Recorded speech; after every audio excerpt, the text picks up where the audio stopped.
nouvel épisode de Pour la culture, format podcast. Je suis votre host, Moon, et aujourd'hui j'ai la chance de pouvoir recevoir Hawa Trazi. Comment tu vas, Hawa? Salut, ça va bien et toi? Ça va, merci. Merci d'être venu, d'avoir accepté l'invitation. Merci à Hawa, toi. toi, c'est plusieurs années de basket. Du basket à Landerneau, il y a les 3 dernières années. Du basket en université à LSU. Et début de carrière à Tarbes, c'est ça, C'est ça. En 2016. Oui, Donc professionnel depuis que t'es toute jeune en vrai. ouais, depuis que j'ai peut-être 16 ou 17 ans, je crois. Ouais. Comment t'as commencé le basket, toi? C'était assez simple. Ma maman, elle m'a mis dedans, en fait, Ah ouais? avec ma petite sœur. Ma petite sœur a commencé en premier, Mhm. et ensuite, moi, j'ai suivi. Et donc, c'était assez simple. Ma mère m'a mis dedans un jour, m'a dit d'essayer. C'était quoi? C'était les trucs genre UCEP, etc. Ou c'était directement en club? Directement en club. J'ai commencé dans le sud de la France, du coup. Mhm. De base, je faisais un peu des sports, volley, gymnastique, des petits sports comme ça. Et ensuite, ma mère elle m'a dit un jour, bon, vas-y, essaye, je vais te mettre dans le club du petit village d'à côté, là. Mhm. Et puis voilà, j'ai commencé, j'ai pu arrêter. Ah, parce que Depuis. t'as kiffé le sport depuis... Moi, j'ai bien aimé. Franchement, un sport collectif comme ça, où il y a l'esprit d'équipe, tout ça, Mhm. j'ai vraiment bien aimé. Bah, les sports du sud-est en général, le sport prédominant, enfin, c'est pas le basket, je Ouais, pense. Mais t'as beaucoup peut-être ou le foot ou le rugby. c'est ça. Et je pense que t'as dû essayer le foot, ou pas du tout. Non, j'ai pas essayé le foot. J'ai voulu essayer le foot quand j'étais à Romainville. Donc Mhm. c'est là où j'ai été élevée. Mhm. Mais après ça, jamais finalement... T'as pas non, accroché, c'était non, pas du tout. plus avec le basket. Ouais. Donc du coup, tu as commencé le basket, ta carrière, on va dire pro, tu as commencé à Tarbes. Mhm. Quand tu étais toute jeune. C'est ça. Raconte-moi un peu ce que c'était en fait d'être professionnel à Tarbes, surtout que tu étais aussi Mhm. très jeune. À l'époque, c'était de la Pro B, enfin, ils étaient en deuxième ligue. En premier, on était en Ligue 1 et après, il y a eu du coup, des problèmes financiers. Mhm. Et du coup, on a été relégué en Ligue 2 et on est aussitôt remonté. Mhm. Mais pour une première expérience d'être en Ligue 2, du coup, c'était vraiment très, très enrichissant. J'avais un coach qui était toujours le coach du coup, actuel de Tarbes, François Gomez, François Gomez, qui est vraiment... Ça a été une chance pour moi d'avoir eu un mentor, parce que c'était vraiment un mentor comme lui. Voilà, un coach avec beaucoup, beaucoup d'expérience et vraiment qui a été là pour moi dès le début et qui a cru en moi et qui m'a mis dans cet effectif professionnel, du coup, dès le plus jeune âge. Mais je me dis que tu as été professionnel, tu étais professionnel à 17 ans, c'est quand même relativement jeune, même si c'est de la deuxième division. Raconte-moi comment c'était d'être jeune, aussi jeune et professionnel déjà. Je pense que c'était un très très gros challenge pour moi parce que à 17 ans, de à côté, passer de cadette okay. à pro, parce que j'ai pas fait forcément beaucoup t'as pas eu d'intermédiaire. Ouais, j'ai pas eu vraiment d'intermédiaire, donc ça a été vraiment cadette un peu à pro. Ça a été directement, waouh, t'es avec des femmes beaucoup plus âgées que toi. Elles peuvent être littéralement des fois ma mère. Voilà. Et en fait, il y a un niveau d'exigence et de discipline que je n'avais pas en fait. J'étais un peu perdue au début. Après, ça fait longtemps, hein, ça fait plus de 10 ans maintenant, quoique. Ouais, non, un peu moins quand même. Je suis pas si vieille que ça. Mais ouais, ça fait longtemps. Mais je me souviens juste d'être entourée aussi de personnes bienveillantes en fait. Important ça. Ouais, important. Super important. Voilà, des vétérantes qui étaient vraiment là pour les jeunes, mais aussi qui nous menaient la vie dure, mais qui étaient vraiment là pour moi et aussi pour d'autres jeunes qui étaient dans le groupe. Et quoique à cette époque, je crois que j'étais une des seules jeunes. Je crois que j'étais la plus jeune. Mais ouais, donc c'était enrichissant. Ce que je me dis, moi, c'est qu'à 17 ans, t'es pro, tu vois. Parlons, si c'est en termes de basket. Mais à côté, t'as ta vie aussi. T'es au lycée encore. C'est ça. C'est quoi? T'avais le lycée et après, t'as l'entraînement Je te cache pas, je voyais pas beaucoup de lycéens. Je te cache pas, j'allais pas beaucoup à l'école. Parce qu'en cause d'entraînement ou autre chose? Oui. Alors, troisième, j'y allais en troisième. En troisième, j'y allais. Mais après, la seconde, la première, terminale, surtout la terminale, je ne l'ai pas vue. Hein. La terminale, je ne l'ai pas vue. Ah ouais? Non, parce que François, je devais être à l'heure aux entraînements, je devais... Enfin, voilà, il y avait tout un truc sur les entraînements où il fallait que je sois tout le temps là. Les déplacements, je faisais tous les déplacements. Il y avait une forme d'exigence. Donc, en fait, vraiment, je n'étais pas en cours. Et même les profs, je me souviens, à l'époque, mon bac, ils me disaient « Mais Awa, tu n'auras pas ton bac, en fait. Ah ouais? C'est sûr, tu n'auras pas ton bac. » Moi, je dis « Ok, on verra. On verra si je n'aurai pas mon bac. » Et en fait, j'avais des camarades de classe qui étaient très, très... ils savaient qu'est-ce que j'endurais tous les jours et tout. Donc, en fait, ils me donnaient tous les cours à chaque fois. Donc, ils étaient très, très gentils. Ils me faisaient des emails, tous les cours. Et c'est comme ça que j'ai eu mon bac, en vrai. C'est grâce aussi à les gens qui t'ont aidé. Ouais, qui m'ont aidé. C'est ça que tu disais par ton entourage, que tu étais bien entouré. C'est ça. J'ai toujours été assez bien entourée, quand même. Je me dis que les coachs, parfois, qui vont chez les filles, mais aussi c'est les garçons, c'est les jeunes, même pas forcément basket. Tu vois, quand tu as un jeune et qu'il est en contrat pro, mais qu'il est jeune toujours, qu'il a le lycée à côté, ils se rendent pas vraiment compte que à côté il y a d'autres choses, il y a l'école, etc. Tu vois, et ils demandent de faire des sacrifices pour le basket. Oui. Mais à côté il y a des trucs, je dirais, plus importants. Pour moi, le bac c'est plus important que le basket. Je sais pas si tu es d'accord avec moi, mais moi, à mon époque, non. Okay. Moi, à l'époque, c'était basket. Je vivais basket, je buvais basket, je dormais basket. Donc, en fait, l'école, pour moi, ça devenait un peu... secondaire. Hein. C'était... Je savais que j'allais avoir mon bac. J'avais des facilités. Je savais que j'allais avoir mon bac. Genre, si t'avais pas eu ton bac, oui. T'aurais continué le basket et tu te serais dit, je l'aurais. En fait, pour moi, il n'y avait pas d'option. J'allais avoir mon bac. Pour moi, c'était même pas une option de ne pas avoir son bac. Et si j'avais pas eu mon bac, j'aurais redoublé, j'aurais passé mon bac. Pour moi, c'était important aussi pour mes parents que j'ai eu mon bac. En fait, c'est la base. Et maintenant, aujourd'hui, les jeunes, ils ont plus leur bac, c'est plus très grave, ils font des trucs de fou quand même. Mais à l'époque, c'était super important d'avoir son bac. Après ça, t'es allé aux États-Unis justement. C'est ça. Il te fallait ton bac pour partir aux États-Unis. Ça aussi, donc ça allait de soi en fait. Il fallait que j'aille. Voilà. Et t'es parti C'était en Floride, je crois, prep school. C'est ça, en Duco, Junior College. Duco, ouais, exactement. Toi, t'avais toujours voulu aller là-bas pour le basket ou c'était un objectif que tu t'étais donné? Les États-Unis, j'ai toujours voulu aller là-bas pour le basket. C'était un peu le rêve. American Dream, en vrai. Ouais, voilà, c'est ça, le rêve américain. Au niveau du basket, hein. C'est ça. Comment ça s'est fait? Tu l'avais préparé déjà avant? Tu savais à l'avance que tu allais aller là-bas ou... Ouais, c'est ça. En fait, avec François, on avait eu une conversation, mon coach. On avait eu une conversation. Je lui avais dit, moi, mon rêve, le plan A, ça serait d'aller aux États-Unis. Voilà. Déjà, c'est une bonne chose qu'ils te questionnent, ils te demandent ce que tu veux faire plus tard. Tu vois. La plupart des coachs, ils se disent ok, elle est dans l'effectif, je l'utiliserai quand j'en aurai besoin, etc. Mais lui, il t'a demandé, je pense que c'est une bonne chose déjà. C'est ça, en fait. J'ai pas caché que je voulais pas signer du coup un contrat pro à Tarbes après, continuer. Je lui ai dit que je voulais aller aux States. Et à ce moment-là, en fait, je pense que dans ma carrière, je me sentais. Je stagnais en fait.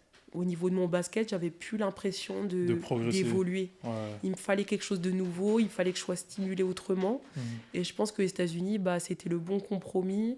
Et je pouvais aussi ne pas faire de choix entre le basket et les études à ce moment-là.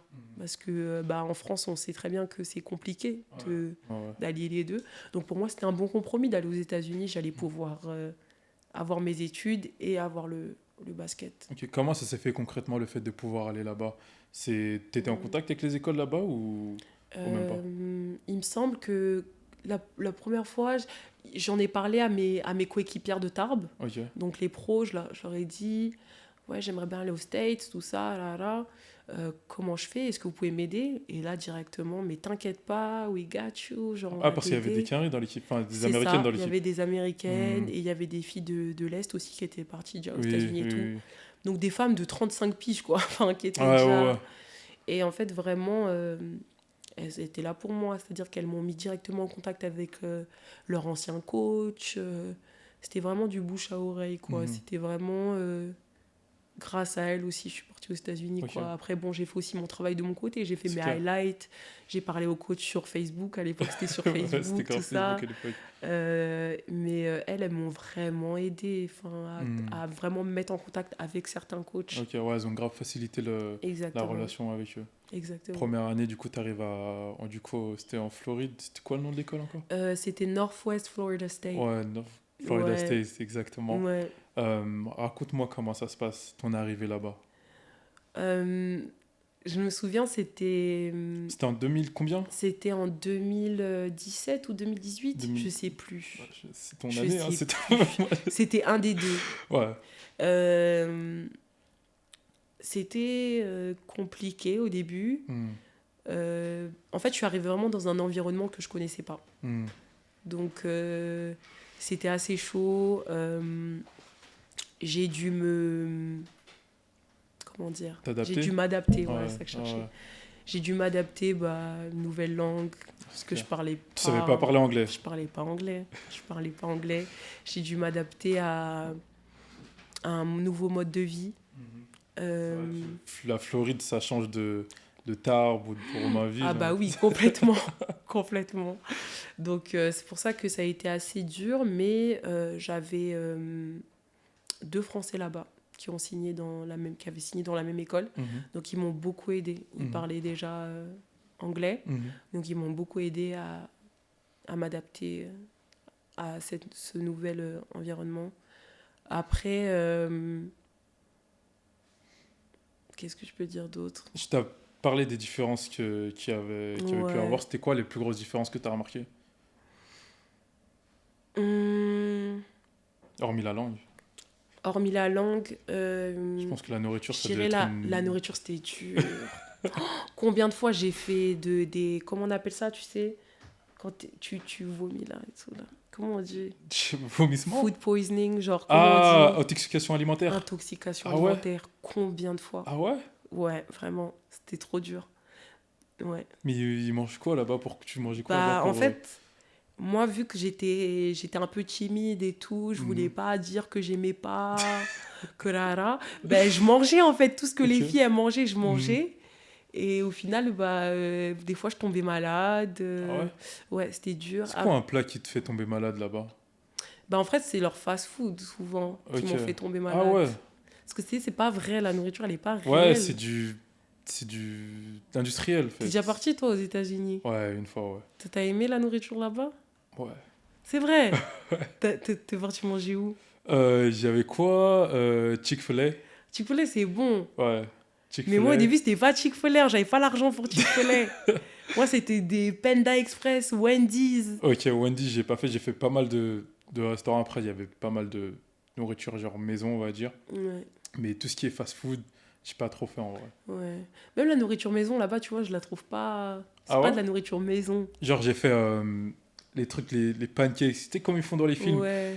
Tu vas dans un restaurant façon, ils te font pancakes, bacon, ça, etc. Dans ça, j'ai fait. Ouais. Non, toi, Ça, t'aimes je pas? peux plus. Hein. Ouais, Ok. non, moi, je peux plus. Wow. Enfin, j'aimais pas. Enfin, même, tu vois, bacon, tout ça, moi, je mange pas déjà. Donc, enfin, tu vois, je peux pas. Donc, il y a eu ça où c'était vraiment dur, la nourriture, mais aussi, tu vois, leur manière, au niveau du basket, Mhm. tu sais, leur manière de vivre. Enfin, pardon, pas la manière de s'entraîner. Ok. Tu vois, genre, la manière dont ils s'entraînaient, c'était très rigoureux, Mhm. très carré. Mhm. Leur éthique du travail, là-bas, c'est vraiment, c'est autre. Ça veut dire que si par exemple, ça peut être sur le retard ou sur comment tu t'entraînes, l'intensité que tu mets. L'intensité, beaucoup. Ok. Ça m'a appris vraiment à m'entraîner avec beaucoup, beaucoup d'intensité, tu Mhm. vois. À élever mon niveau de jeu aussi, Mhm. mais à m'entraîner avec beaucoup plus d'intensité qu'en France. Mhm. En France, tu vois, c'était un peu, tu vois, tranquille, t'es là, tu cours. Là-bas, il faut sprinter. faut faire les Même choses. aujourd'hui, tu trouves que c'est tranquille comparé à Non, là-bas? plus maintenant. Ah ok. Attends, Ok. tu vois, je suis pro, mais avant, c'était tranquille. Même à Tarbes, en vrai, ça va, l'intensité, elle est pas ouf. Mhm. Mais, ouais, il y a ça a beaucoup... Même se lever à 5h du matin. Ah, Pour vous vous levez à s'entraîner. 5 heures pour vous entraîner? Ouais. C'est ça que je voulais demander. Tu sais, t'as beaucoup de trucs, nous, en tant que Français. Aujourd'hui, on a les réseaux sociaux, donc on peut beaucoup plus facilement Mhm. savoir. Mais à l'époque, en fait, on voyait des vidéos des Américains, comment ils s'entraînaient, la notion du basket dans l'école. Mhm. On a aussi le truc de, tu sais, tu regardes les High School Musical, tu vois les Troy qui fait du basket, puis qui est au lycée, tout ça, etc. Ouais, Mais en fait, c'est des trucs où, en fait, c'est un sacrifice parce que tu dois te lever à 5 heures ouais, et après tu vas en cours. c'est Et ça. toi, c'était la même chose. C'est ça. Ça Tu m'a avais entraînement le souffleuse. matin et l'après-midi? Oui, oui, Ah oui. ouais. J'avais entraînement en duco. Bon, après, les sioux, c'était différent. Mais Mhm. en duco, oui, j'avais entraînement 5 heures du matin. On avait notre... surtout, enfin, ça, c'est en pré-saison, surtout. Mhm. Jusqu'au mois d'octobre, c'est comme ça. Donc, du mois de août jusqu'au mois d'octobre, tu es en pré-saison. Et c'est, voilà, des workouts 5 heures du matin. Après ça, tu fais muscu, tu fais du cardio. Mhm. Jusqu'à à peu près 5 6 7 jusqu'à à peu près 7 heures. Ok.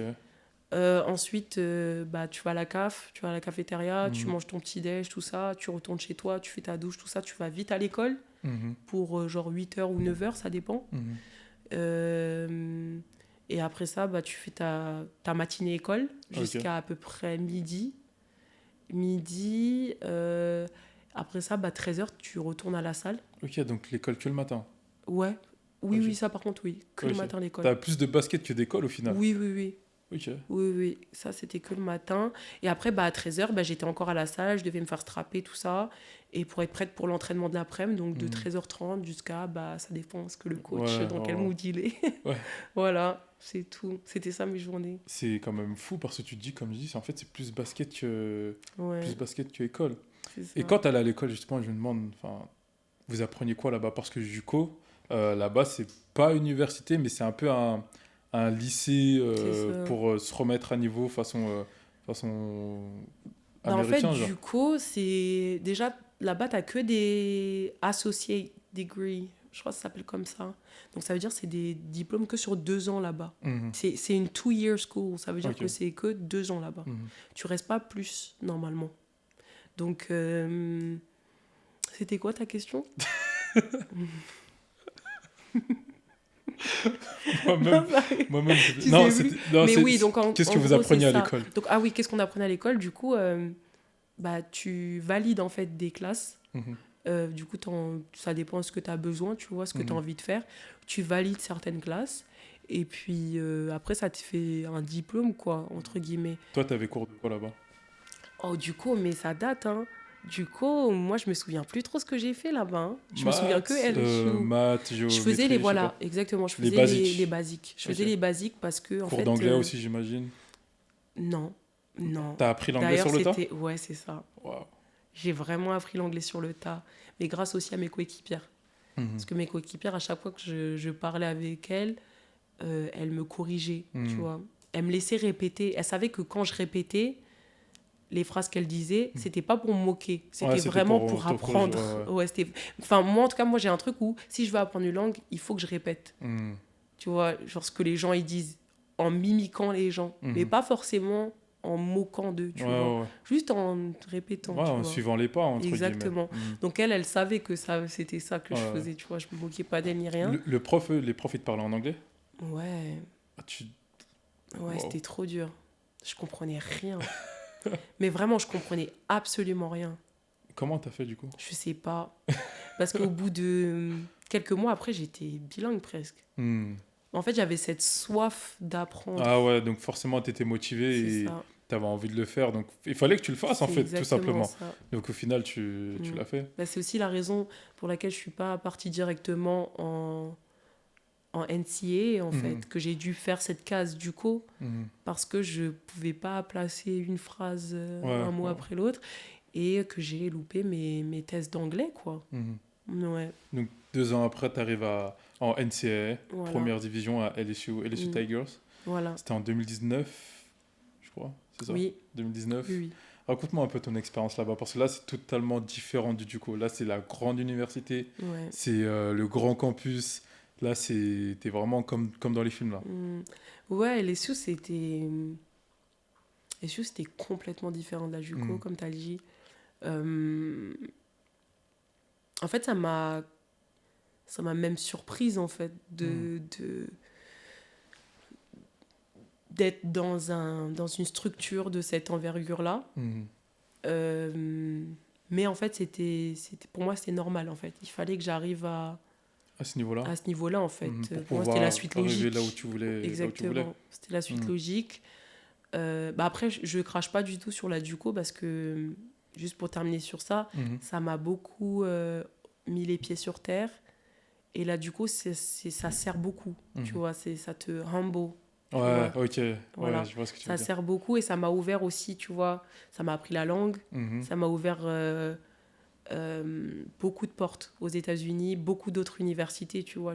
J'ai pas directement signé à LSU. Ah, ok. Il y avait quoi comme autre université qui... J'avais fait des visites un peu... Je crois que tu as droit à 5 visites. Du coup, j'ai été partie à Missouri. C'était la même conférence que LSU. J'ai fait quoi? Il y avait qui était intéressé? Il y avait UCLA qui était intéressé. Okay. Il y avait... Ah purée, j'ai plus de souvenirs. Ah, c'est des grandes universités en tout cas. Ouais, il y avait Virginia Tech. Virginia Tech, ouais. En fait, il y en avait tellement. Florida. Ok. Enfin, il y en avait beaucoup. Après, il faut sélectionner, en fait. Il faut sélectionner et voir ce qui te plaît. Pourquoi tu as choisi LSU, du coup? Parce que je me dis, UCLA, c'est Los Angeles, etc. Tu as les Florida Gators. Tu étais en Floride déjà, mais tu as préféré aller en Louisiane. C'est ça. Moi, je me suis dit, c'était peut-être parce que c'était l'État des États-Unis qui était le plus français des États. Non. Non, c'est pas ça? Non. Pourquoi j'ai signé là-bas? Parce que, en fait, le coach qui était là-bas, il voulait déjà me recruter de France. Okay. Donc, il voulait directement que je vienne de France à LSU, sans passer par la case JUCO. Et le truc, c'est que j'ai loupé mes tests. Donc, du coup, tu vois, j'ai dû passer par la case JUCO. Okay. Mais je me sentais un peu aussi redevable. Tu vois, je suis quelqu'un de très loyal, tu vois, dans la vraie vie. Et je me sentais un peu redevable envers lui parce que, tu vois, il avait fait tout pour moi aussi. Tu vois, il avait fait tout pour que je puisse... arriver, venir, etc. Donc pour toi, c'était logique. C'était logique. Après, il n'y avait pas que ces raisons-là, tu vois. Ils ont fait en sorte que durant ma visite, je me sente à l'aise. Ils ont amené ma mère et tout, tu vois, à la visite. Donc, elle est venue de France pour venir avec moi, faire la visite. La visite s'est très, très bien passée. Et tu vois, ils ont mis les gros moyens, tu vois, sur la visite, tu vois. C'était vraiment une des seules universités qui a mis les gros moyens sur la visite. Ah ouais. J'ai fait une visite de malade. Quand tu dis gros moyens, c'est quoi? Ils m'ont fait faire plein de trucs. Ils m'ont fait faire plein de choses, tu vois, durant la visite. Je sais plus exactement, mais déjà, rien que le fait d'amener ma mère, de fly out ma mère de France, c'était quand même super important pour moi. Donc, déjà, ça m'a beaucoup touchée. Et après, tu vois, tout ce qu'ils faisaient, tu vois, par exemple, à l'hôtel, comment ils avaient mis la chambre, c'était plein de petites attentions. Plein de petites attentions pour moi. Plein de choses. Là, j'ai plus de souvenirs parce que j'ai fait tellement de visites que voilà, je sais plus trop. Mais en tout cas, je sais que c'était la visite qui m'avait le plus marqué. Voilà. Ok. Donc, c'est pour ça que donc, du coup, LSU Tigers, elle était comment ton expérience là-bas, première année là-bas? Tu vois que c'est complètement différent, du coup. Raconte-moi un peu comment c'était la première année là-bas. Je sortais d'un championnat d'Europe avec les U20. Donc, j'étais sur une super bonne lancée. Donc, j'avais fait un bon championnat d'Europe. J'étais bien, je me sentais bien dans mon corps, dans ma tête. Et en fait, j'étais venue un peu après les filles. Donc, j'ai fait ma rentrée un peu plus tard, du coup, à cause de ça. Et franchement, mon intégration, elle s'est super, super bien faite. Les filles, elles m'ont accueillie vraiment avec les bras ouverts et elles attendaient que ça, parce qu'elles avaient vu mes matchs de championnat d'Europe et tout. Genre, t'étais là, personne... Ouais, elles attendaient que je vienne, que voilà, me découvrir, savoir qui j'étais et jouer avec moi. Et donc, franchement, ça m'a beaucoup touchée. Même ma coach a été très, très contente de me voir. T'avais un surnom là-bas? Non. En vrai, les filles, non, elles aimaient trop mon prénom parce que là-bas, c'est pas un prénom... Ouais, c'est pas un prénom commun, ouais, j'avoue. Voilà, donc c'est tout le temps Awa, Wawa, voilà, hein. Après, il y en avait, elle m'appelait Haiti parce que je m'appelle Awa Trazi. Ouais, c'est vrai, c'est un surnom. Mais j'aimais pas. Je préférais qu'on m'appelait Awa. Mais voilà, après... Au niveau de l'université là-bas, est-ce que c'est vraiment... parce que c'est la NCAA, première division. Oui. Là-bas, en gros, au niveau sportif, c'est l'élite des étudiants, en gros. Oui. C'est-à-dire que si je prends les garçons, là-bas, je crois qu'ils ont une grosse équipe de foot US. de football américain. Oui. Et il y a beaucoup de stars qui sortent de là-bas qui vont directement à NFL. Pareil chez les garçons, t'as des joueurs qui sortent de LSU, je pense à Ben Simmons qui en a NBA, Shaquille O'Neal sort de là-bas aussi. Oui. Est-ce que là-bas vous avez aussi le statut en tant que fille, étudiante fille, de star de l'université, ou un peu moins que les garçons? Bah ouais, c'est vrai que c'est une école vraiment axée sur le sport. C'est-à-dire que ça soit de la gymnastique, qui sont très très très fortes, le track and field, donc l'athlétisme, qui sont très très très fortes aussi. Genre Sha'Carri Richardson, elle vient de là-bas, tout le monde. Que ça soit le football, on a gagné justement le championship quand ma première année là-bas, que ce soit les mecs basket, les filles basket. En fait, on est tous, même les baseball guys, genre ils étaient très très forts aussi. Donc en fait, c'était vraiment une école où les athlètes, on était leur Graal, on était vraiment mis sur un piédestal. Ah ouais, vraiment. Vous aviez des traitements de faveur là-bas? Déjà, on avait notre propre self-cantine. Ok. Donc on avait pour les athlètes. On a nos propres structures, donc chacun a des structures différentes qui sont construites pour un sport. Voilà. Donc c'est pas deux sports sont dans la même salle de muscu. Non, c'est chacun a son truc. Vraiment, c'est une autre dimension et je pense qu'on s'en rend pas compte jusqu'à temps qu'on aille là-bas et qu'on voit en fait vraiment ce qui se passe. Parce que même les gars, je me souviens, ça avait fait même polémique que les gars du football américain, ils avaient eu un vestiaire à je sais pas combien de millions de dollars refait avec des lits, des trucs de fou, des iPads dans leur vestiaire. Ça avait fait un peu polémique, mais c'est réel en fait, c'est la vie qu'on mène. Là-bas, c'est la vie qu'on mène, genre c'est normal. Donc t'avais pas le vestiaire avec le lit, ça, etc. Mais... Non, mais je voyageais tous les semaines en jet, j'étais tout le temps... Enfin, en fait, on est vraiment... tout est servi sur un plateau. Tu dois juste penser à jouer au basket. À jouer et aller à l'école. Parce que c'est très, très important de faire les deux là-bas. Du coup, t'étais en université, t'avais quand même l'école là-bas, mais... Complètement. C'était des études de quoi que tu faisais là-bas, du coup? Alors, moi, j'ai fait International Relations. Donc, j'ai fait les relations internationales. Donc, ça, c'était ma major. Après, j'avais plusieurs minors. Mais là-bas, si tu performes pas, du coup, à l'école, c'est compliqué de jouer. Ouais. Ils peuvent te suspendre. Moi, je pensais justement pour les gens en général qui vont à l'université, déjà, université aux États-Unis, tu vas aux États-Unis, université là-bas, tu dois mettre 30K pour aller à l'université là-bas. Et pour eux, là-bas, c'est important justement par rapport à ça, parce que là-bas, c'est un peu la façon d'avoir un futur, d'aller faire des études. Et je pensais justement pour les athlètes, c'était pas important. Genre, tant que tu performes sur le terrain, vas-y, on peut te monter un peu ta note pour que tu joues. Vous, c'était pas ça? Non, pas du tout. Ouais? Non, pas du tout.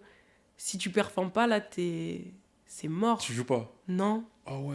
Après, il y a des coachs, ils sont super stricts sur ça. C'est-à-dire que si t'as pas un GPA, donc une moyenne de temps, tu joues pas, en fait. Un peu comme Coach Carter.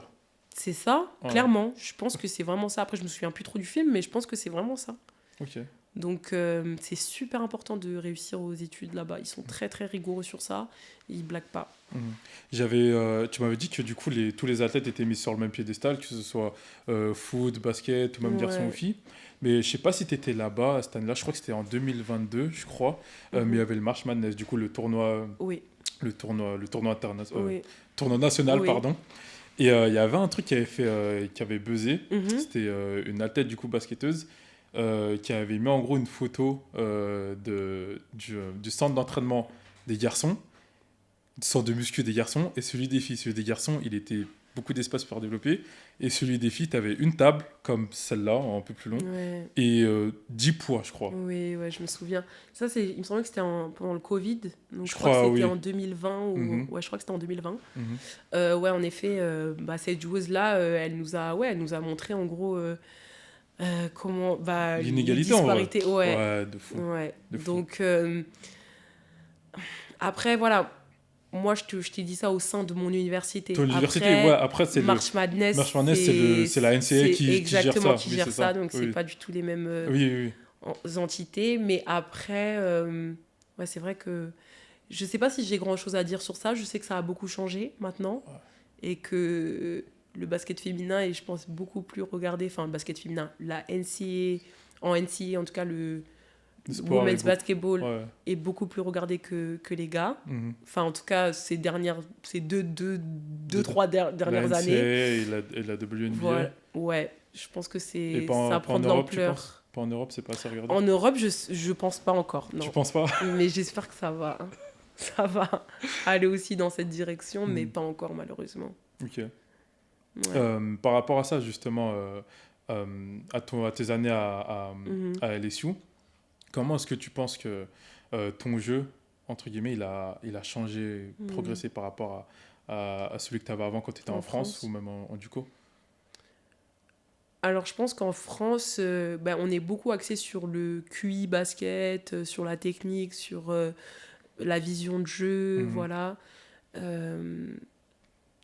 S'appliquer sur les choses et tout, faire les choses bien. Voilà, aux États-Unis, j'ai appris à être beaucoup plus intense, comme je te disais avant, à utiliser beaucoup mieux mon corps, à utiliser mes capacités physiques. C'est là-bas que tu as développé ton jeu au poste, le feuille de haut poste? Voilà, que j'ai développé là-bas. Ouais, je pense qu'ils m'ont fait découvrir un autre aspect du jeu, en fait. Une autre facette du basket. Une autre facette, du basket, exactement. J'arrive bien à retrouver tes mots depuis tout à l'heure. Ouais, merci. C'est dur. Mais ouais, ils m'ont fait découvrir. Ils savent pas, mais tu viens de sortir de l'entraînement, c'est pour ça que t'es... Ouais. Ils le savent pas. Je suis un peu all over the place. Mais ouais, donc du coup, c'est exactement ça. Ils m'ont fait découvrir d'autres choses. Donc c'était très, très enrichissant d'être là-bas. Et en fait, c'est bien parce que ça se complète, en fait, au final. Ça se complète. Au final, tu as le côté QI que tu as développé en France et le côté, on va dire, plus athlétique. Athlétique, exactement. C'est le meilleur des deux. Ouais, exactement. Et aussi l'éthique aussi du travail. Ouais, forcément. Voilà. Là-bas, c'est très... J'avais pas l'habitude de faire des workouts en plus, de travailler plus, de me dépasser, de me pousser, même que ça soit en muscu. Voilà, j'avais pas l'habitude en fait de ça en France. Et là-bas, c'est vrai qu'ils m'ont fait découvrir que je pouvais faire des choses que je pensais pas faire en France. Rien que faire des back squats, je pensais pas que je pouvais pousser autant en France. Là-bas, ils m'ont fait découvrir, j'ai pleuré je sais pas combien de fois, mais au final, maintenant, je peux pousser je sais pas combien. Voilà. Tu penses que c'est la France qui est pas un pays de sport ou c'est les States qui est trop un pays de sport? Ou peut-être les deux? Non, les States, c'est un pays de sport. Ok. Ça, c'est sûr. Mais la France, c'est pas... On se dit pays de sport, mais il n'y a pas les structures et l'envie d'être un pays de sport. Ouais. Donc, ils ont des sportifs, ils ont des gens qui sont talentueux, qui viennent de partout, des Africains, plein de personnes de différents horizons, mais les structures et l'envie n'est pas là. De les porter, l'envie n'est pas là. Okay. Pas encore, en tout cas. Est-ce que c'est pour ça qu'après ton cursus du coup à LSU, t'es parti en Italie? Ouais. Tu voulais pas rentrer en France? Si, je voulais trop rentrer en France parce qu'il me fallait ce retour aux sources, il me fallait. Mais t'es passé par l'Italie avant? Mais je suis passée par l'Italie, je me suis dit pourquoi pas. C'était quoi le nom du club encore? San Giovanni. San Giovanni, c'est ça. Giovanni, ouais. En 2022, du coup, été 2022, t'as signé là-bas. C'est ça. Après avoir passé 3 ans à LSU et 2 ans au Duco. C'est ça. Et du coup, pourquoi l'Italie? Surtout que c'était un petit club, je crois. Faut demander à mon agent, je sais pas. À ce moment-là, vraiment, j'ai signé en Italie parce qu'il me faisait la meilleure proposition. C'était pas une question de... C'était autre que ça. C'est le meilleur gagne. C'était, voilà. T'avais des propositions de qui d'autre? J'avais des propositions en France, mais qui n'étaient pas ouf parce que je voulais. Et après, j'avais dans d'autres pays, mais c'était pas au niveau de l'argent et du projet et du niveau de jeu. C'était pas aussi ce que je voulais. Donc, en fait, vraiment là, je me suis dit, pourquoi pas aller en Italie, découvrir cette ligue que, au final, les gens disent qu'elle est très, très bien. Ouais, la Serie A italienne. Elle est très, très bien. Et pourquoi pas essayer de m'exprimer là-bas. Et voilà. Et au final, bah, ça s'est très mal passé. C'est justement ça. Pourquoi ça s'est mal passé là-bas? Je crois que j'ai vu quelque chose où tu as pu dire que la culture italienne ne te correspondait pas. Ah bon, j'ai dit ça, moi? Je crois, et c'est ce que j'ai vu un article passer, je crois que Un c'était ça. article? Waouh, ok, bon, tu montreras cet article parce que c'est faux. Oh, ah ouais? Non, Ok, je pense je pas avoir dit je te le ça. montrerai. Je te le montrerai. Ok, cool. Bah, je pense pas avoir dit ça, mais en tout cas, bah, j'aimais beaucoup le jeu là-bas. Ça me dérangeait pas vraiment la Serie A italienne, elle est pas mauvaise. Enfin, il y a 5 équipes qui sont très très fortes. Et après, le reste, c'est un peu compliqué. C'est pas autant homogène qu'en France. En France, ouais, c'est clair. Mais c'est un championnat qui est super intéressant et je pense que c'est à vivre au moins une fois dans une carrière. Moi, c'était juste mon club, hein, le problème. Ah ouais? Ouais, personnellement, moi, c'était juste mon club et la ville dans laquelle j'étais qui était pas ouf, malheureusement. Bah, c'était une ville... petite ville, déjà, j'ai vu. C'était une toute petite ville. C'était un petit village. C'était un village, clairement. La moyenne d'âge, elle devait être à 70 ans. Ouais. J'étais peut-être la seule noire du village. C'était compliqué. Et bah, mon club, c'était un peu tenu par la mafia italienne, quoi. C'était... Non, c'était dur. Vraiment, c'était dur. C'était vraiment dur de m'adapter là-bas. T'adapter à quoi au final? Aux gens ou à la vie là-bas ou... Je pense que c'était dur de m'adapter au mode de vie vu que je passais de LSU où j'avais tout. J'avais toujours des gens qui étaient là pour nous, les kinés qui étaient là, qui étaient présents, un coach qui était là. Enfin, bref, j'avais toute une équipe qui était aussi concernée par le projet et qui prenait les choses très très au sérieux. À vraiment l'Italie, les filles, elles n'étaient pas du tout concernées par le basket. Enfin, en tout cas, pour la plupart. Là-bas, ils ont une mentalité où ils sont très... voilà, ils aiment la vie, ils aiment boire, ils aiment fumer, ils aiment faire tout ça. Les Italiens, ils aiment beaucoup la vie. Donc voilà, donc moi, c'était pas du tout ce que je recherchais. Dans un mindset focus, basket, etc. Exactement. Tu penses que si tu avais été dans un grand club, du coup, italien, ça aurait été différent? Oui, je pense. Donc parce que c'est quand même une bonne ligue, il y a quand même des très très bons clubs. Le problème, c'était vraiment la transition qui devait se faire. Exactement, ouais, c'est ça. Donc je suis vite revenue en France. À Landerneau, du coup? Voilà, j'ai quand même pris une pause pour moi. Donc 2 mois, j'ai rien fait. Je me suis reconcentrée sur moi, j'ai travaillé sur moi. Parce que c'était quand même assez traumatisant l'expérience, l'air de rien. Ouais, c'était très très très dur. Wow. Mais... Ça, c'est le genre de choses que on s'imagine pas, tu vois, nous, les gens de l'extérieur, tu vois. Ah non, parce qu'après aussi, on sait bien le cacher. Hein. Ah. On sait très bien le cacher. Enfin, n'y a pas que moi qui ai vécu des trucs comme ça, mais la plupart, on sait très très bien le cacher. Et de toute façon, c'est pas forcément bien de le montrer. Oui, c'est clair. Ça sert à rien. Tant qu'il y a la famille qui est là pour toi, c'est tout. Et les gens c'est tout ce qui compte. Oui. Exactement, c'est tout ce qui compte.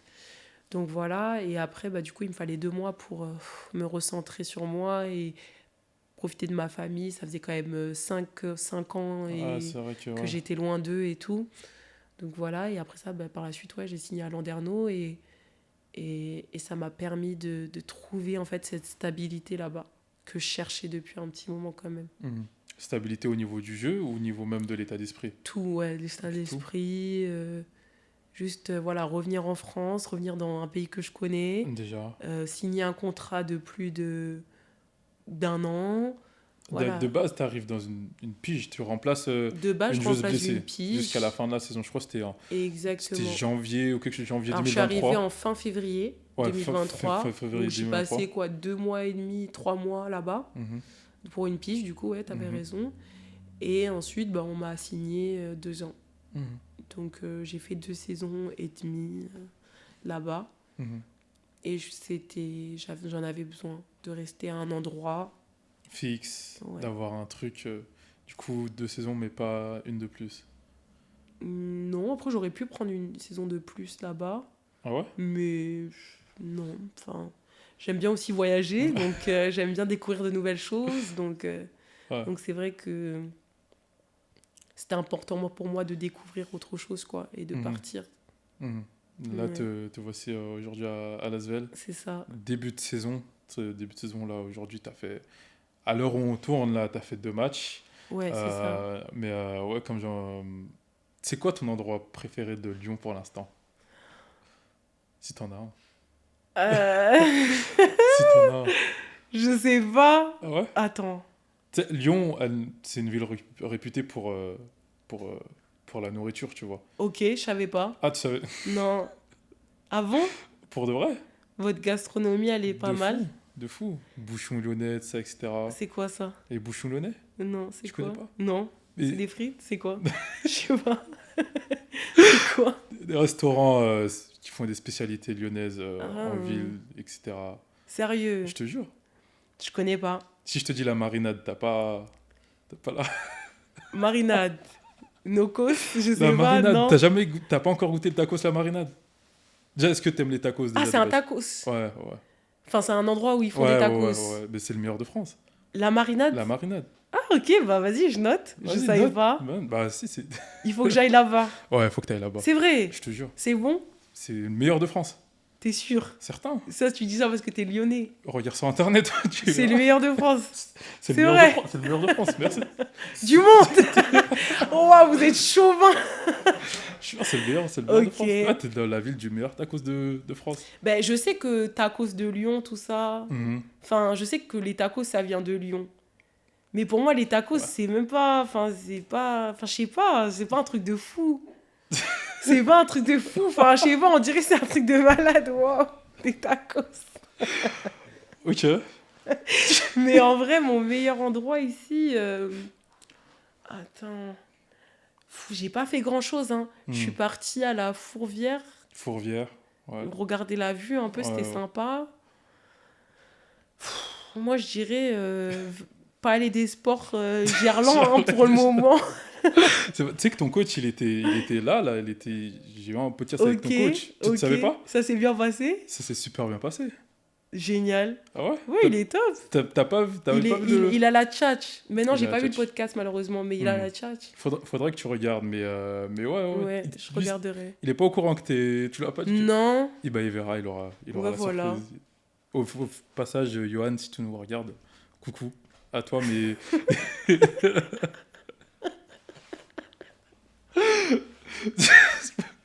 Là, je rigole parce que tu rigoles. Non, désolé. Non, je rigole parce que je suis gênée. Non, faut pas. Mais ouais, donc voilà. Ok, pour venir sur un sujet totalement différent, mettons Lyon et tout ça de côté. En tant que basketteuse féminine, tu vois, basketteuse féminine professionnelle, est-ce que toi, tu penses que c'est important d'avoir un side hustle, un truc sur le côté? Pas que le basket, mais un truc sur le côté, tu vois? Oui, je pense que c'est super important parce que, comme tu le sais, nos carrières, surtout pour les filles, elles sont courtes, hein, elles sont très très courtes. Donc je pense que c'est important de penser à l'après-basket. Exactement, de penser mais à l'après-basket. Le truc justement, c'est... Là, tu parles d'après-basket, mais moi, carrément, je te parle avec ta carrière, tu vois, d'avoir un truc sur le côté. Tu vois, je pense que, je vais pas te l'apprendre, il y a pas mal de joueuses qui ont des trucs à côté, d'autres revenus, d'autres projets, en même temps que leur carrière. Et il faut commencer dès le début de la carrière à penser à avoir un side hustle durant sa carrière pour pouvoir après la carrière être set en fait, pour pouvoir être tranquille et ne pas penser à la dernière minute, ah purée, qu'est-ce que je pourrais faire dans 2-3 ans quand ma carrière elle est finie. Ça c'est pas T'as déjà pensé au tien, si t'en as un? Ouais, j'ai déjà pensé à... Je pense que ça fait longtemps quand même que je pense à ça. Et c'est vrai que c'est dur parce qu'on a toujours été dans ce monde. Dans le monde du basket, tu veux dire? Ouais, on a toujours été dans le monde du basket. Donc c'est vrai que c'est dur pour nous de penser à autre chose. C'est vrai que si tu regardes regardes bien... Et à nous ouvrir sur autre chose. Depuis que vous êtes petit, enfin depuis que vous êtes très jeune, Ouais. depuis avant d'être majeur en fait, Ouais. vous vous conditionnez à être basketteur professionnel. Ouais. Et maintenant que tu es dans le truc, c'est dur de te dire, ok, je dois faire autre chose que ce que j'ai appris, enfin que vous avez Ouais, fait c'est ça. dur. En fait, c'est dur d'avoir le courage de faire autre chose. Le courage carrément. Ouais. Parce que vu qu'on a appris que ça, qu'on connaît que ça, Mhm, et que bah, du coup, on croit qu'on sait faire que ça, mhm. bah, c'est dur de se dire un jour, bon, allez, j'arrête, je me concentre que sur ça, que sur autre chose, Bah, d'autre. le truc c'est que, oh, ok, si tu arrêtes ta carrière, Par exemple, ok, ouais, voilà. la peur de la fin et de Ouais, faire tu autre te chose un dis, peu. oh purée, est-ce que ça va me stimuler autant que le Autant que le basket. basket? Est-ce que Mhm, ça va... Voilà, est-ce que ça va faire en sorte que... Enfin, est-ce que ça va me générer autant d'argent? Est-ce que mhm, ça... Voilà. Donc, c'est des risques qu'on prend aussi en... mhm. Bah, aujourd'hui, le basket féminin, il est beaucoup plus reconnu, on va dire, aux, aux États-Unis, Hmm. NCAA, WNBA. Et les joueuses arrivent à faire plus d'argent grâce, par exemple, à des partenariats, Hmm. à des, euh, à des sponsors, Oui. etc. Plus citer, je pense à des grands noms, hein, Caitlin Clark, Angel Reese, Mhm. Paige, etc. Tu vois. Est-ce que tu penses que ça, c'est un truc qui pourrait venir en Europe? Pouvoir générer des revenus hors du basket, mais à travers des sponsors ou etc. Je pense que c'est quelque chose qui pourrait Mhm. venir en Europe, mais... Parce que là, par exemple, si je prends l'exemple de l'année dernière, c'était Tia Cooper qui était à Tarbes, mhm. justement. Elle, elle a son truc avec Fashion Nova, tu vois, par Mhm. exemple, dans la mode, tu Oui. vois. Ça, est-ce que c'est un truc, tu penses, qui pourrait être plus enclin à se développer ici? En fait, le truc, c'est quoi? C'est que en Europe, le seul problème qu'on a par rapport aux États-Unis, c'est que le côté marketing, en fait. Mhm. On n'est pas des gens dans notre culture. C'est compliqué de promouvoir quelque chose, en fait. Mhm. C'est compliqué. Il y en a très peu qui le font. Mhm. Et j'en ai même pas. J'ai même pas quelqu'un sur le...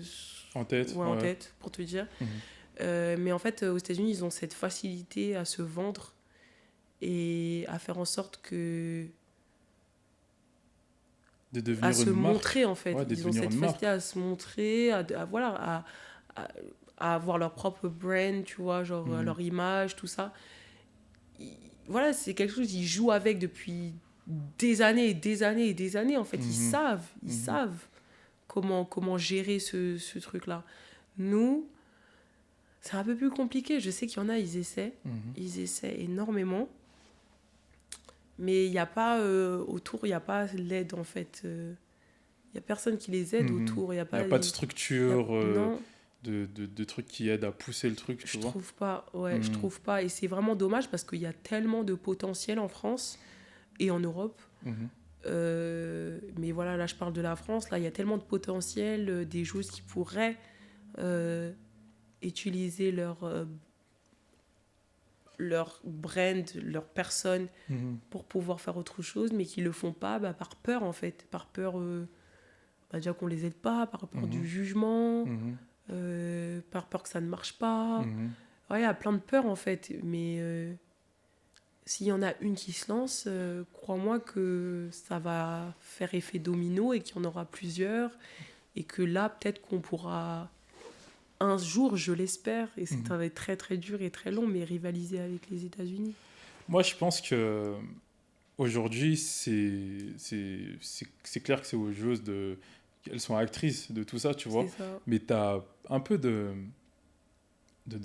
médias indépendants, on va dire, de médias Oui, extérieurs à ça, qui aident un peu à ça. Je pense à Ken Play, déjà. complètement. Je pense à Delhi avec Taïsis, Mhm. tu vois, qui font pas mal de choses déjà pour promouvoir Le basket le basket féminin. féminin, Mhm. mais aussi avec les basketteuses en tant Ouais, que femmes, oui, tu vois, parce que en soi, si tu promouvois le basket, tu mhm. promouvois aussi les joueuses, tu vois. Et là, Complètement. elles peuvent se promouvoir, elles peuvent se mettre en tant que marque et pouvoir euh, faire plein d'autres choses, tu vois. Complètement. Donc, je pense que c'est clair, rivaliser avec les États-Unis, ça serait compliqué. J'aime C'est pas dire ouais. impossible, mais Ils sont compliqué. déjà, ils savent ce qu'ils font déjà. Voilà. Mais c'est vrai que oui, grâce à des médias comme Hack and Play, Mhm. c'est voilà, ça nous ouvre d'autres portes et C'est clair, franchement, c'est super encourageant. c'est clair.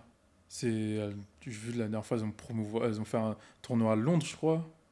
Ouais, mais c'était elles qui ont fait ça, je sais pas. Je sais pas, j'ai pas vraiment suivi. J'ai Ouais. vu à quel play tournoi à Londres, mais il y a 2 ans, ils ont fait boss du terrain, ou Lady Boss, je sais plus comment ça s'appelait. Oui, je me souviens, le tournoi aussi 1 contre 1. Voilà, Ouais. elles font pas mal de choses, tu vois. Donc, moi, je pense que c'est enclin à progresser, parce que si tu regardes aussi, tu as beaucoup plus de Françaises qui vont en WNBA, qui font des choses aux Jeux Olympiques, on arrive médaille d'argent contre les États-Unis à un tir tu vois. Donc, je me dis que le potentiel, il est là. Oui. Après, faut juste faire les choses. Ouais, il faut l'exploiter à bon escient. Selon toi, tu aurais, tu penses, une idée ou une solution de pouvoir mettre beaucoup plus de choses en place? Ou pas du tout, tu n'as même pas pensé ou... Non. je peux vraiment pas te blâmer parce que non, en fait, moi, j'aimerais juste que... Non, mais après, c'est pas que j'ai pas une idée bien précise, mais je sais que il y a des choses qui pourraient nous aider, tu vois. Par exemple, le fait que les clubs mettent en place une stratégie commerciale, marketing et de communication beaucoup plus, tu vois, importante. Ouais, exactement. Que ça. Voilà, engager des vrais photographes, des vraies agences de com pour que notre image soit plus... exactement, pour qu'on soit beaucoup plus... Exactement. Donc ça, je sais qu'en WE, ils le font énormément, que aux États-Unis en général, même en NCAA, ils le font énormément. Donc pourquoi pas en fait nous, parce qu'au final si on se donne les moyens on peut faire quelque chose de très très intéressant, mais ça passe par des petites choses comme ça par exemple. Ça peut nous aider. Moi je sais que Lyon ils font cet effort là. Ouais, c'est clair. Je pense que c'est un des seuls clubs en France, enfin il y en a d'autres je dis pas, mais là du coup là vu que je suis en train de le voir, ils font beaucoup d'efforts sur ça. Ils font beaucoup d'efforts. Et je sais que énormément de clubs auraient besoin d'en faire autant. Ouais. Au niveau de la com, au niveau, je pense. Parce qu'ils ont des joueuses, des fois, qui vraiment des joueuses qui ont le potentiel pour être des Angel Reese, pour être des personnes à forte personnalité. Déjà, à partir du moment où Tia Cooper elle est arrivée à Tarbes et la com, elle était moyenne, je me suis dit déjà, les gars, vous manquez un truc. C'est dommage. Ils auraient pu utiliser ça. Ouais, de fou. Après, voilà, il y a plein d'autres clubs qui ont des joueuses assez atypiques et uniques et qui pourraient utiliser ça pour... Surtout que la chance du basket féminin, c'est que la WNBA, c'est que l'été. Et pendant la saison, elles reviennent en Europe. Et tu peux avoir les plus grandes stars, en fait, elles sont en Europe. Exactement. Et il y en a qui reviennent en France, tu vois. C'est ça. Donc ouais, c'est dommage par rapport à ça. Ouais. Mais je pense que dans les années à venir... les choses pourraient amener à changer, en tout cas. Oui. Moi, en tout cas, on est optimiste. De fou. En tout cas, Awa, merci à toi d'être venu. Ok, sur cet épisode. Ouais, merci à toi de m'avoir invité. Non, c'est tout le plaisir pour moi. C'était un super bon épisode. Ravi de t'avoir reçu. Merci. Merci à vous d'avoir suivi l'épisode. N'oubliez pas de liker, commenter et partager. Un petit mot pour la fin, ou même pas? Non, merci beaucoup. Merci à toi de m'avoir invité. Et c'était top. Hein. J'étais un peu shy, mais c'était top. En général, c'est toujours comme ça. Mais tranquille. Oublie pas la marinade. Mais, ah oui, voilà, oui. La marinade. Ok, non, vraiment, je vais pas oublier. Ça marche. Je vais noter là, carrément. Note-le. Je t'enverrai carrément. Non, ouais, s'il te plaît, je veux bien. Il y a vraiment pas... Le seul souci, c'est que... Vas-y... Il y a du temps d'attente quand même. Sérieux? Genre, tu le commandes, il y a peut-être 25 minutes. Ah, c'est si connu. Meurt à cause de France, elle veut... Ah, Seigneur. J'espère que c'est vraiment bon. Hein. Je vais y aller avec ma sœur. Vas-y, il n'y a pas de souci. Mais ouais, en tout cas, merci à vous d'avoir regardé l'épisode et elle vous fera un retour de la marinade. En tout cas.